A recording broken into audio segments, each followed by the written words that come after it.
آزاد میډیا یوټیوب چینل ته ښه راغلاست. امیر خان متقي وایي نه غواړو افغانستان یو ځل بیا د لویو قدرتونو د ټکر په مرکز بدل شي.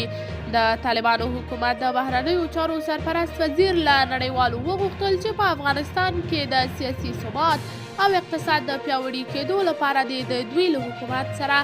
لاس ورکړي. امیر خان متقي پرون شنبه د ترکیې په انټالیا کې د ډیپلوماتیک فورم په نوم یوې غونډې ته په خبرو کې وویل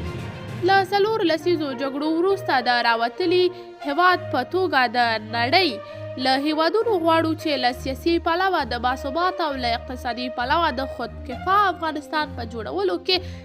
له موږ سره همکار شي او د افغانستان د مرکزي بانک د کنګل کړل شوې شتمنۍ په بشپړه توګه خوشي کولو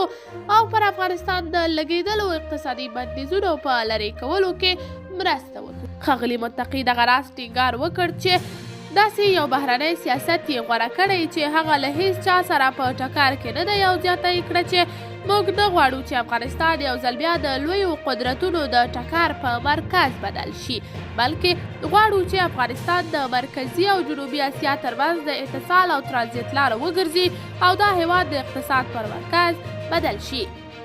د افغانستان لپاره د امریکا ځانګړي استازي توماس ویسټ چې وړمه ورځ یې د متقي په مشرۍ له پلاوي سره په ترکیه کې کتلي په یوه ټویټ کې دغه خبرې ګټورې بللي او ویلي دي چې د طالبانو له پلاوي سره یې پر مهمو مسایلو اقتصادي ثبات او پرمختګ ښوونې او د سوداګرۍ الوتنو پر موضوعاتو خبرې کړې دي. قدرمنو لیدونکو، تاسو د دې موضوع په هکله څه نظر لرئ؟ نظریات مو راسره په کمنټ کې شریک، ویډیو لایک او چینل سبسکرایب